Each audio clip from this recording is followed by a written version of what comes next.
আমার বাকি আমার ভাইজান, এবার চলেন দেখি চারটা গুণের ভিতরে তিনটা পাইলাম। এক নম্বর, যারা অভাবেও দান করে, অভাব টাকা থাকলেও দান করে, না থাকলেও দান করে, রাগকে যারা সম্বোধন করে, আনিন্নাস মানুষকে যারা ক্ষমা করে দেয়। তারপর আল্লাহ বলেন আল্লাহু ইউহিব্বুল মুহসিনিন, সৎ আমল করে, ভালো কাজ করে, ভালো আমল করে। চারটা গুণ পাইলাম। এবার আল্লাহ সুবহানাহু ওয়া তাআলা 35 নম্বর আয়াতে আল্লাহ বলতেছে আল্লাযীনা ইযা ফাআলু ফাহিশাতান আও যালামু আনফুসাহুম যাকারুল্লাহ। আল্লাহ বলতেছেন আনফুসাহুম, যারা নিজের নফসের প্রতি জুলুম করলো, আল্লাযীনা ইযা ফাআলু ফাহিশাতান, ফাহিশা কাজ করলো, নিজের প্রতি জুলুম করলো, নফসের প্রতি জুলুম করলো, তারপরে যাকারুল্লাহ, আল্লাহকে স্মরণ করলো। যখনই গুনাহ করলো তখনই আল্লাহকে স্মরণ করলো। আর এখন কিছু গুনাহগার আছে, কিছু দাপটওয়ালা লোক আছে, কিছু মূর্খ আছে, গুনাহ করার পরেও গলাবাজি করে, গুনাহ করার পরেও উল্টা আরো অ্যাকশন নিতে চায়, আল্লাহর উপরে আরো বেশি দাপট দেখায়, অথচ চিন্তা করে গুনাহ করে অনুশোচনা অনুতাপটা পর্যন্ত আমাদের ভিতরে নাই। গুনাহ করতেছে, একবার চিন্তা করেন আমাকে মরতে আর ধরা খেতে, আল্লাহর সামনে ধরা পড়তে হবে, এই চিন্তা তার মাথায় নাই। এবার চলেন দিকে আল্লাহ সুবহানাহু ওয়া তাআলা বলতেছেন আল্লাযীনা ইযা ফাআলু ফাহিশাতান আও যালামু আনফুসাহুম, ফাহিশাতান যারা ফাহিশা কাজ করলো, আও যালামু যারা জুলুম করলো, আনফুসাহুম অন্তরের প্রতি নফসের প্রতি জুলুম করলো। তারপরে সে কি করে? জুলুম করার পরে আর বসে থাকে না। ভুল হয়ে গেছে, ত্রুটি হয়ে গেছে, গুনাহ হয়ে গেছে, জিনা হয়ে গেছে, খুন খারাপ এটা হয়ে গেছে, সুদ খেয়ে ফেলেছেন, এমন কঠিন কঠিন গুনাহ করেছেন, খুন করার পরেও আবার আল্লাহকে স্মরণ করতেছেন যাকারুল্লাহ। কেউ দেখে নাই, পৃথিবীর কেউ জানে না, কেউ দেখে নাই, কেউ শোনে নাই, আল্লাহ আমাকে দেখেছেন, এইটুকু খালি স্মরণ করেছেন। একটা হাদিস আপনাদের মনে আছে কিনা? গুহাবাসীদের 3 ব্যক্তি গুহার ভিতরে প্রবেশ করেছিল। তারা বলছিল যে গুহার থেকে বাঁচতে চাও, এখান থেকে পরিস্থান পেতে চাও, একমাত্র আল্লাহ ছাড়া কেউ বাঁচাতে পারবে না। এখানে যে আমরা প্রবেশ করেছি কেউ দেখে নাই, কেউ জানে না। কে জানেন? কথা বলেন, কে জানেন? আল্লাহ জানেন। কে দেখেছেন?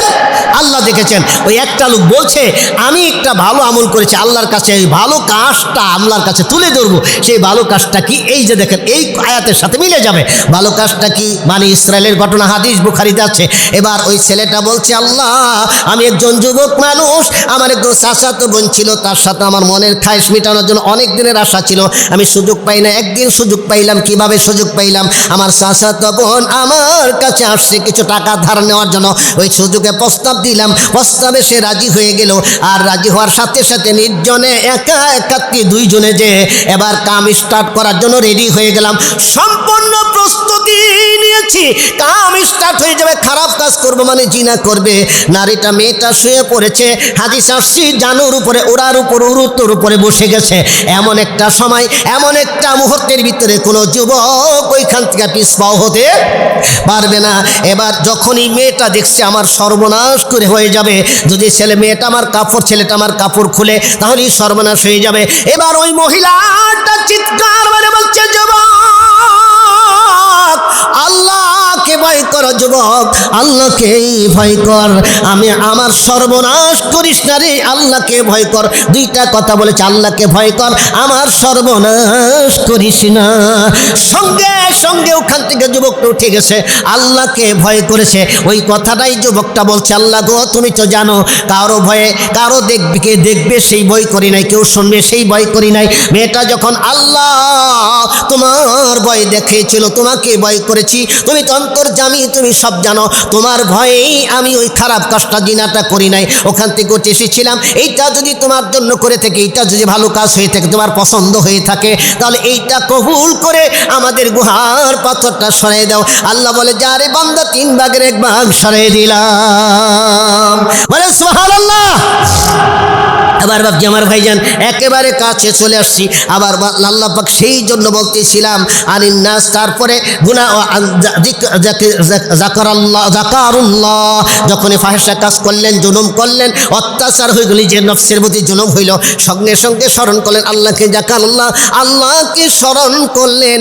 তারপরে কি করলেন? আল্লাহকে স্মরণ কইরাই ক্ষান্ত হয় নাই এই লোকটা। আল্লাহকে স্মরণ করার পরে তারপরে বাস্তাগফারু লিযুনুবিহিম, আল্লাহর কাছে ফাগফিরলি যুনুবি, আল্লাহর কাছে ক্ষমাও চাইল। তারপরে বলতেছেন ওমাই ইয়াগফিরুয যুনুবা ইল্লাল্লাহ, আল্লাহ ছাড়া আমারে কে ক্ষমা করবে। প্রথম আল্লাহর কাছে জুলুম করার পরে আল্লাহকে স্মরণ করেছেন 1 নম্বর, তারপরে আল্লাহর কাছে ক্ষমা চাইছেন 2 নম্বর, আল্লাহ ছাড়া কে ক্ষমা করতে পারে 3 নম্বর। এইটাই খুব সিরিয়াস কথা, খুবই গুরুত্বপূর্ণ কথা। আল্লাহ ছাড়া কে ক্ষমা করতে পারে? আল্লাহ ছাড়া কেউ ক্ষমা করতে পারবে গুনাহ? আছে কেউ?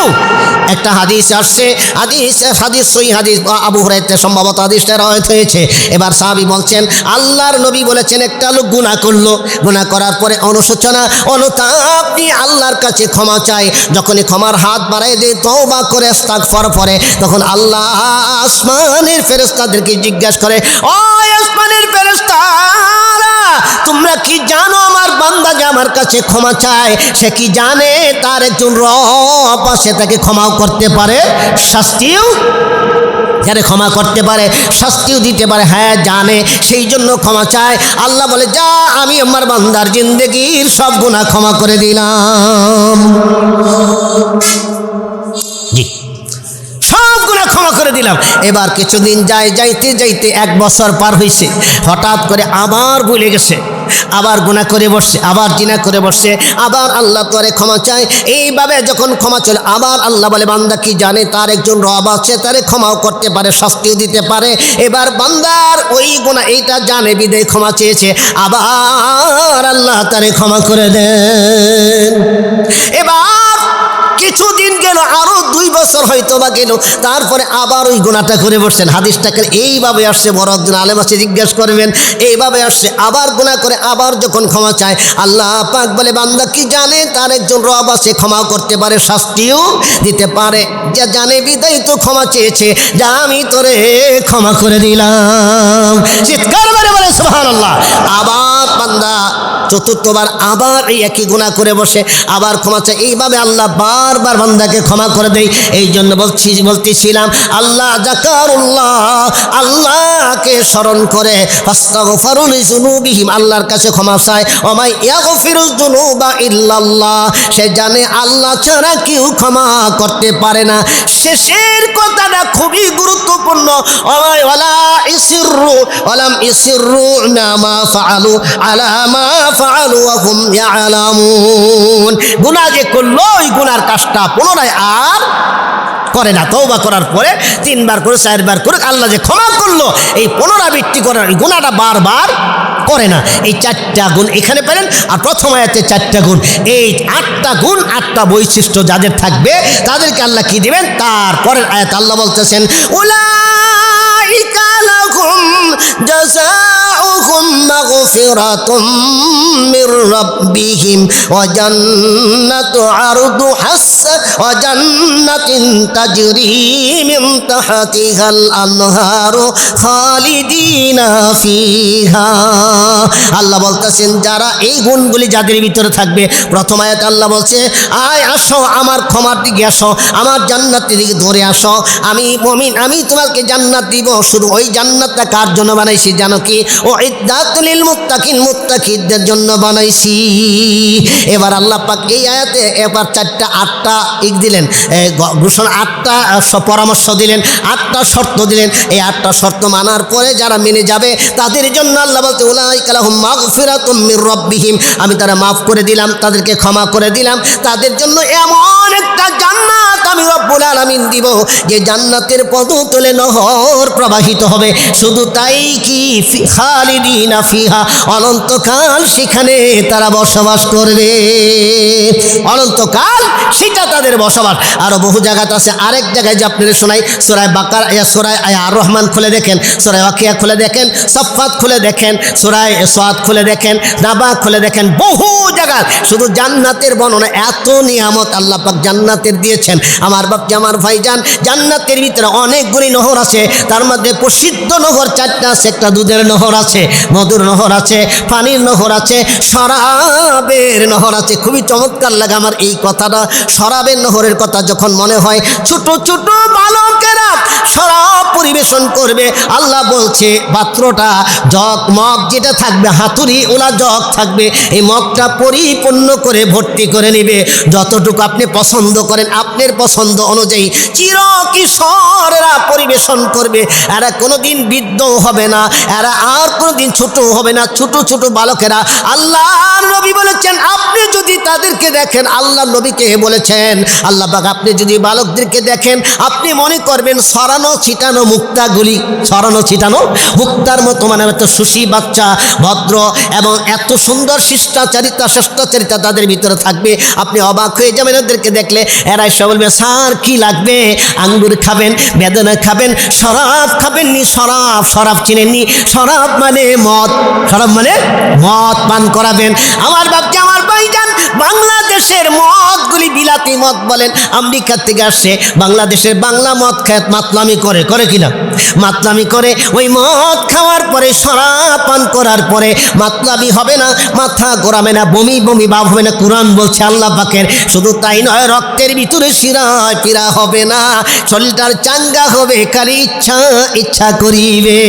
শুধু তাই নয়, জান্নাতে এত নিয়ামত আছে। আল্লাহ পাক বলেন ইন্নাল্লাযীনা আমানু ওয়া আমিলুস সালিহাতি উলাইকা হুম খায়রুল বারিয়া জাযাউহুম ইনদা রাব্বিহিম জান্নাতু আদনিন তাজরি মিন তাহতিহাল আনহারু খালিদিনা ফিহা আবাদা রাদিয়াল্লাহু আনহুম ওয়া রাদু আন যালিকা লিমান খাশিয়া রাব্বা। সূরা বাইয়িনা আল্লাহ পাক বলেন ইন্নাল্লাযীনা আমানু, যারা ঈমান আনলো, আমিলুস সালিহাত, যারা সালিহিন ভালো কাজ করলো, উলাইকা হুম খায়রুল বারিয়া, তারাই সৃষ্টির শ্রেষ্ঠ মানুষ, শ্রেষ্ঠ পুরুষ, শ্রেষ্ঠ নারী, শ্রেষ্ঠ মানুষ তারাই। তাদের জন্য আল্লাহ পুরস্কার দিয়েছেন জাযাউহুম মাগফিরাতুম মির রাব্বিহিম ওয়া জান্নাত, জাযাউহুম জান্নাতুন তাজরি মিন তাহতিহাল আনহারু খালিদিনা ফিহা। এখানে তো আছে, অন্য জায়গায় এইভাবে বলেছেন, এখানে আল্লাহ বলছেন স্থায়ী জান্নাত তাদেরকে দিব। শুধু কি তাই, এমন জান্নাত দিব, এমন জান্নাত দিব যার ভিতরে চিরস্থায়ী থাকবে, স্থায়ীভাবে বসবাস করবে, নহর প্রবাহিত হবে। আল্লাহ পাক বলে রাদিয়াল্লাহু আনহুম, আমি আল্লাহ তাদের প্রতি সন্তুষ্ট আছি, ওয়া রাদু আন, তারাও আমার প্রতি সন্তুষ্ট আছে। যালিকা লিমান খাশিয়া রাব্বা, এই জান্নাত কারা পাবে? যারা আমি আল্লাহকে খাশিয়া রাব্বা, আল্লাহকে ভয় করে, তাদের জন্য এই জান্নাত দেওয়া হয়েছে। এই জান্নাতের পুরস্কার আর বহু জায়গায় আছে। ওই দিকে যে বললাম না, এমন জান্নাত, এমন নিয়ামত, এমন কিছু জান্নাতের ভিতরে আল্লাহ রেডি করে রেখেছেন, প্রস্তুত করে রেখেছেন। কোনো অন্তর কোনোদিন কল্পনা করে নাই, কোনো চক্ষু কোনোদিন দেখে নাই, কোনো কর্ণ কোনোদিন শুনে নাই। আল্লাহ কবিরা বলেন নেককার মুমিনের জন্য এমন পুরস্কার তৈরি করে রাখছে আল্লাহ বাহিরে কল্পনার। নেককার মুমিনের জন্য এমন পুরস্কার তৈরি করে রাখছে আল্লাহ বাহিরে কল্পনার। এমন কোনো চক্ষু নাই যা দেখছে কোনো দিন, এমন কোনো কর্ণ নাই যা শুনছে কোনো দিন। স্বর্ণরূপার দালান কোটা থাকবে মনের মতো, স্প্রিংয়ের গদি তাতে থাকবে শত শত, ফুল বিছানা কমল সজ্জা স্বর্ণ খাটের পরে সাজাইয়ে রাখছেন আল্লাহ পাশাপাশি করে।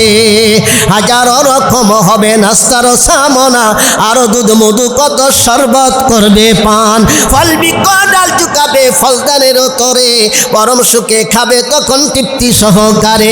এমন সময় তো বাগাসে বাদ্য শুরু হবে, সেই বাজনার আওয়াজ এমন পুলকিত হবে। এমন সময় হুরপরীরা আসবে খুশি মনে, মনমুগ্ধ করে করবে তোমায় নেচে নেচে গানে। এমন সুরে গাইবে গান যা শুনে নাই কোনোদিন কোনো গান। বলেন মারহাবা।